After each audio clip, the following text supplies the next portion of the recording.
ಮಯಿ ಸರ್ವಾಣಿ ಕರ್ಮಾಣಿ ಅಲ್ಲಿ ಹೇಳಿ ಮತ್ತಿರುಗಿ ಮತ್ತೊಂದು ಉಪಾಯಗಳನ್ನು ಎಲ್ಲ ಹೇಳೋದು, ಎಲ್ಲ ಹೇಳಿಟ್ಟಿದ್ದಾನೆ ಭಗವಂತಂದ. ಅವನ ಕಡೆಯಿಂದ ಪರ್ಫೆಕ್ಷನ್, ಅವನು ಯಾವಾಗಲೂ ಪರ್ಫೆಕ್ಟ್. ನಮಗೆ ಅದನ್ನು ಸ್ವೀಕಾರ ಮಾಡುವ ಯೋಗ್ಯತೆ ಇಲ್ಲ, ಅದರಿಂದ ನಾವು ಒದ್ದಾಡೋದು. ಶ್ರದ್ಧೆ ಇಲ್ಲ. ಭಗವಂತ ನಮಗೆ ಅತ್ಯಂತ ಪ್ರೀತಿಯಿಂದ ಕೊಟ್ಟಿದ್ದಾನೆ ಈ ಉಪದೇಶ ಅಂತ ಹೇಳೋದ್ರಲ್ಲಿ ನಮಗೆ ವಿಶ್ವಾಸ ಇಲ್ಲ. ಸರ್ವಕರ್ಮಾಣ್ಯಪಿ ಸದಾ ಕುರ್ವಾಣೋ ಮದ್ಯಪಾಶ್ರಯ ಮತ್ಪ್ರಸಾದಾತ್ ಅವಾಪ್ನೋತಿ ಶಾಶ್ವತಂ ಸುಖಮವ್ಯಯಂ ಅಂತ ಹೇಳ್ತಾರೆ. ಎಲ್ಲ ಕೆಲಸ ಮಾಡುವಾಗಲೂ ಅದು ಹೇಗೆ? ಆ ರಿಲೇಷನ್ಶಿಪ್ ಇಟ್ಕೊಳ್ಬೇಕು. ಈ ಕೆಲಸ ಆಗಲಿಲ್ಲ, ಇವತ್ತು ಉಪನ್ಯಾಸ ಇದೆ, ಈಗ ಉಪನ್ಯಾಸ ಮಾಡ್ತಾ ಇದ್ದೇನೆ, ಆದರೂ ನನಗೆ ನೀನು ಬೇಕು. ಈ ಕೆಲಸ ಮುಗಿಯಿತು, ನನಗೆ ನೀನು ಬೇಕು. ಬೆಳಿಗ್ಗೆ ಸ್ನಾನಕ್ಕೆ ಹೋದೆ, ಸ್ನಾನ ಮಾಡಬೇಕಾಗಿದೆ, ಅದನ್ನು ಮಾಡ್ತೇನೆ.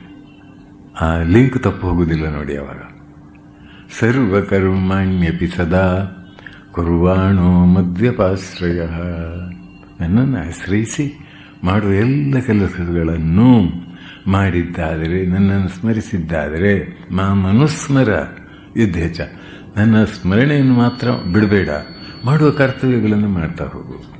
ಇದನ್ನು ಪ್ರಾಕ್ಟೀಸ್ ಮಾಡಿ ನೋಡುವುದಿಲ್ಲ ನಾವು, ನಮಗೆ ವಿಶ್ವಾಸ ಇಲ್ಲ. ಪ್ರತಿಯೊಂದು ಕಾರ್ಯದಲ್ಲಿಯೂ ಕೂಡ ಇವತ್ತು ಕಳೆದು ಹೋಯಿತು, ರಾತ್ರಿ ಮಲ್ಕೊಳ್ಳುವಾಗ ನಿನ್ನನ್ನು ಕಾಣಲಿಕ್ಕಾಗಲಿಲ್ಲ, ನಿನ್ನ ವಾಣಿಯನ್ನು ಕೇಳಲಿಲ್ಲ ಎಂದು ಸರಿಯಾಗಿ ವಿಮರ್ಶೆ ಮಾಡಿ ಸಮರ್ಪಕವಾಗಿದ್ದಾಗ ಭಗವಂತವು ಕಾಣಿಸ್ತಾನೆ, ಕೇಳಿಸ್ತಾನೆ, ಓಡೋಡಿ ಬರ್ತಾನೆ. ಇದು ಆ ಜಾತಿ, ಈ ಮತ, ಆ ಕುಲ, ಈ ಗೋತ್ರ ಅಂತಿಲ್ಲ. ಪ್ರತಿಯೊಬ್ಬನಿಗೂ ಭಗವಂತನ ರಾಜ್ಯದಲ್ಲಿ ಪ್ರವೇಶಕ್ಕೆ ಅಧಿಕಾರವಿದೆ. ಕ್ರೈಸ್ತ ಸಂತ ಚರ್ಚಿನವರು ಅವನನ್ನು ಒಪ್ಪಲಿಲ್ಲ, ಸಂಘಟಿತರಾದಂಥ ಚರ್ಚಿನವರು ಅವನನ್ನು ಕೈ ಬಿಟ್ಟಿದ್ರು. ಬ್ರದರ್ ಲಾರೆನ್ಸ್ ಅವನೊಬ್ಬ ಸಾಮಾನ್ಯ ಸೇವಕನಾಗಿ ಒಂದು ಅಡುಗೆ ಮನೆಯಲ್ಲಿ ಕೆಲಸ ಮಾಡಿಕೊಂಡು ಕುಂಟ, ಬುದ್ಧಿವಂತ ಅಲ್ಲ, ಹೆಡ್ಡ. ಆದರೆ ಒಂದು ಇತ್ತು ಅವನಲ್ಲಿ, ಶ್ರದ್ಧೆ, ವಿಶ್ವಾಸ. ಆ ವಿಶ್ವಾಸದ ಬಲದಿಂದ ಅವನು ಎಂಥ ಸಂತರ ಪದವಿಗೆ ಏರಿದ ಅಂದಿದ್ದೆ ಅಂದರೆ ಅಲ್ಲಿ ಇದ್ದಂತಹ ಸನ್ಯಾಸಿಗಳೆಲ್ಲ ಆಶ್ಚರ್ಯಪಟ್ಟರು. ಅವರೆಲ್ಲ ಶಾಸ್ತ್ರ ಓದಿದವರು, ತರ್ಕ ಕುತರ್ಕಗಳಲ್ಲಿ ಗಟ್ಟಿಗರು, ಇತ್ಯಾದಿ ಇತ್ಯಾದಿ. ಅವರು ದೇವರನ್ನು ನಾನಾ ರೀತಿಯಲ್ಲಿ ಟೈಮ್ ಟು ಟೈಮ್ ಮೆಕ್ಯಾನಿಕಲ್ ಆಗಿ ಪ್ರಾರ್ಥನೆ ಮಾಡ್ತಾರೆ, ಇದೆಲ್ಲ ಇದೆ. ಆದರೆ ಇವನು ಅಲ್ಲಿ ಅಡಿಗೆ ಕೆಲಸ ಮಾಡತಕ್ಕಂತಹ ವ್ಯಕ್ತಿ ಸಂತ ಶ್ರೇಷ್ಠನಾಗಿ ಅವನ ಬರಹ ಓದಿದ್ರೆ ಕಣ್ಣೀರು ಬರ್ತವೆ.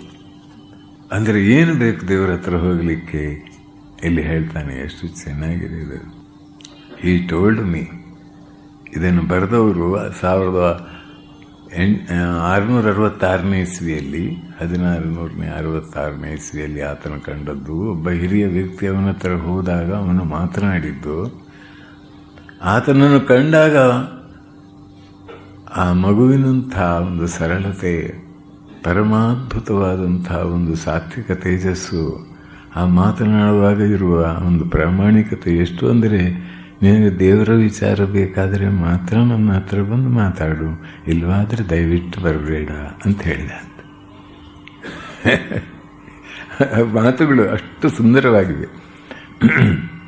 ಹಿ told me that the foundation of spiritual life in him had been a high notion and esteem of God in faith. ದೇವರ ಮಹಾತ್ಮೆ, ಅದರಲ್ಲಿ ಅಪಾರವಾದ ಶ್ರದ್ಧೆ. which when he had once well conceived, ಒಂದು ಸಲ ದೃಢ ಶ್ರದ್ಧೆಯಿಂದ ಇದು ಸತ್ಯ ಅಂತ ಮನವರಿಕೆ ಆದ ಮೇಲೆ ನಾನು ಮಾಡುವ ಪ್ರತಿ ಒಂದು ಕೆಲಸವನ್ನು ದೇವರಿಗಾಗಿ ಮಾಡುವ ಒಂದು ಅಭ್ಯಾಸವನ್ನು ರೂಢಿಸಿಕೊಂಡೆ. ಒಂದೇ ಸಲ ಆಗಲಿಲ್ಲ, ಕೆಲವು ವರ್ಷ ಹೋರಾಡಿದೆ. ಕೆಲವೊಮ್ಮೆ ವಿರೋಧ, ದೇವರೇ ನನ್ನ ಕಡೆ ಗಮನ ಕೊಡ್ತಾ ಇಲ್ಲ ಅನ್ನುವ ಭಾವನೆ ಬಂತು, ಆದರೆ ಬಿಡಲಿಲ್ಲ ನಾನು.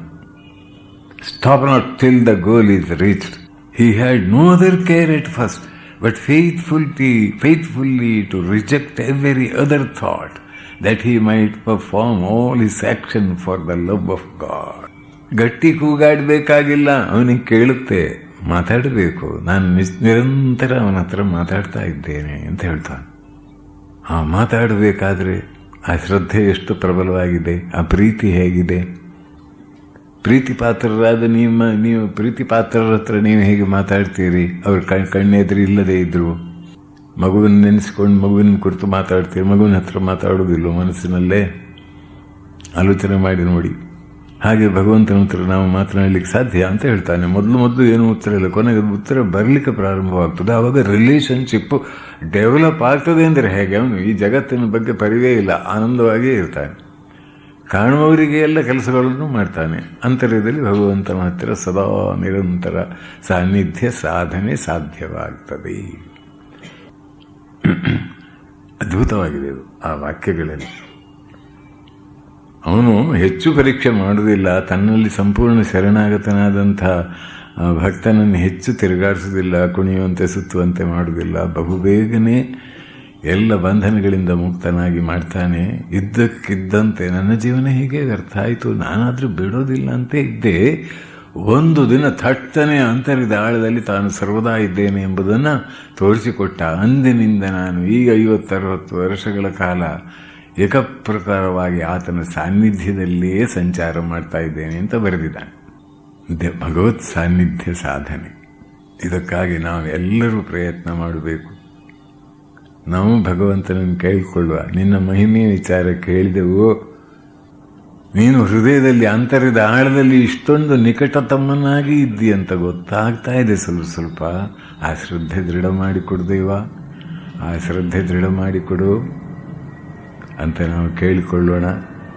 ಆಮೇಲೆ ಜೀವಿಗೆ ಕೊಡಲ್ಪಟ್ಟ ಅಪೂರ್ವವಾದ ಅವಕಾಶದ ಬಗ್ಗೆ, ಅದರ ಸದುಪಯೋಗದ ಬಗ್ಗೆ, ಭಗವಂತನ ಸಾನ್ನಿಧ್ಯ ಸಾಧನೆಯ ಬಗ್ಗೆ ಇಲ್ಲಿ ಮಾತಾಡುವ ಅವಕಾಶ ಲಭ್ಯವಾಯಿತು. ನಿಮ್ಮೆಲ್ಲರ ಹೃದಯವಾಸಿಯಾದ ಆ ಭಗವಂತ ನಿಮ್ಮ ಶ್ರದ್ಧಾಭಕ್ತಿಯನ್ನು ವೃದ್ಧಿ ಮಾಡಲಿ, ನಿಮ್ಮ ಬದುಕು ಪಾವನವಾಗಲಿ, ಸಾರ್ಥಕವಾಗಲಿ ಅಂತ ಪ್ರಾರ್ಥನೆ ಮಾಡ್ತೇನೆ. ನೀವು ಪ್ರಾರ್ಥನೆ ಸಲ್ಲಿಸಿ. ಓ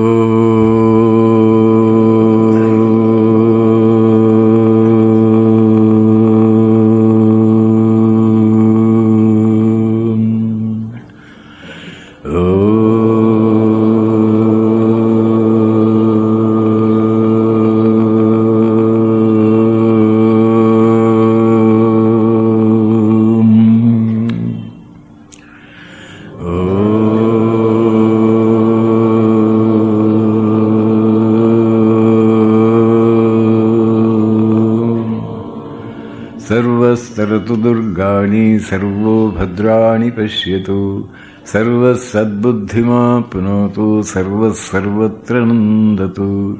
ಹರಿ ಓಂ ತತ್ಸತ್. ಎಲ್ಲರಿಗೂ ಶುಭವಾಗಲಿ, ಒಳಿತಾಗಲಿ, ಮಂಗಲವಾಗಲಿ. ಎಲ್ಲರಿಗೂ ಶುಭವಾಗಲಿ, ಒಳಿತಾಗಲಿ, ಮಂಗಲವಾಗಲಿ. ಎಲ್ಲರಿಗೂ ಶುಭವಾಗಲಿ, ಒಳಿತಾಗಲಿ, ಮಂಗಲವಾಗಲಿ. ಧರ್ಮದಲ್ಲಿ, ದೇವರಲ್ಲಿ ಶ್ರದ್ಧೆ ವೃದ್ಧಿಯಾಗಲಿ. ಎಲ್ಲ ಸಮಾಜದ ಮುಖಂಡರಿಗೂ ಸದ್ಬುದ್ಧಿ ಕೊಡದೇವ. ಎಲ್ಲೆಲ್ಲೂ ಶಾಂತಿ, ಸೌಹಾರ್ದ, ಪ್ರೀತಿ ನೆಲೆಸುವಂತೆ ಮಾಡದೇವ. ಓಂ ಶಾಂತಿ ಶಾಂತಿ ಶಾಂತಿ.